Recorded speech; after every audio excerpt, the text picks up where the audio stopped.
नमस्कार, मैं दौलत शर्मा और आप देखना शुरू कर चुके हैं SPN9 न्यूज। छत्तीसगढ़ समेत 5 राज्यों के विधानसभा चुनाव को 2024 में होने वाले लोकसभा चुनाव के सेमीफाइनल के तौर पर देखा जा रहा है। इन 5 राज्यों में धान का कटोरा कहा जाने वाले छत्तीसगढ़ ही एक ऐसा राज्य है जहां 2 चरणों में वोटिंग होगी। पहले चरण में 7 नवंबर को और दूसरे चरण में 17 नवंबर को वोट डाले जाएंगे। ऐसे में सबसे बड़ा सवाल यह है कि 2018 में भारी बहुमत में सत्ता में आई भूपेश बघेल सरकार 2023 में भी खुद को रिपीट कर पाएगी। भूपेश बघेल के नेतृत्व में कांग्रेस सरकार को अपनी तमाम कल्याणकारी योजनाओं पर भरोसा है। वहीं बिना सीएम फेस के मैदान में उतरी बीजेपी को पीएम मोदी के चेहरे और एंटी कंबेंसी के सहारे सत्ता में वापसी की आशा है।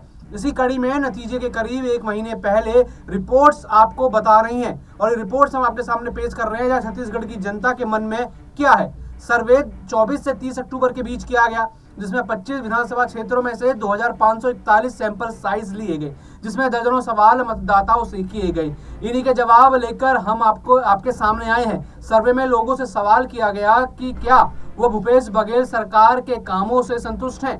जवाब में कांग्रेस के लिए पॉजिटिव है।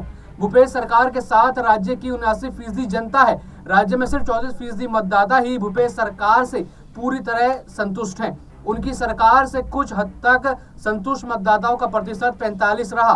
9% उत्तरदाता कांग्रेस से पूरी तरह असंतुष्ट हैं, जबकि पूरी तरह असंतुष्ट उत्तरदाताओं की संख्या 10% है। सर्वे का दूसरा अहम सवाल केंद्र में सत्तासीन नरेंद्र मोदी सरकार से जुड़ा था। सर्वे में शामिल लोगों से पूछा गया कि केंद्र सरकार के कामकाज से आप कितना संतुष्ट हैं। इसका जवाब दिलचस्प है। उत्तर देने वालों ने 42% पूरी तरह से संतुष्ट और 38% कुछ हद तक संतुष्ट, यानी मोटे तौर पर देखा जाए तो मोदी सरकार के काम को लेकर 80% जनता संतुष्ट है।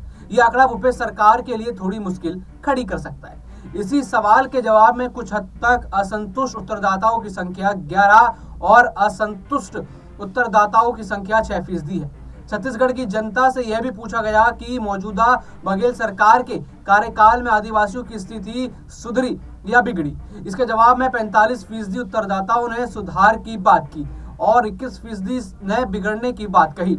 मतलब यहाँ भी भूपेश सरकार पास कर गई। वहीं नक्सल समस्या को लेकर पूछे गए सवाल के जवाब में 30% ने कहा हालात में सुधार आया है। 22% ने कहा आदिवासियों की स्थिति बिगड़ने की बात मानी।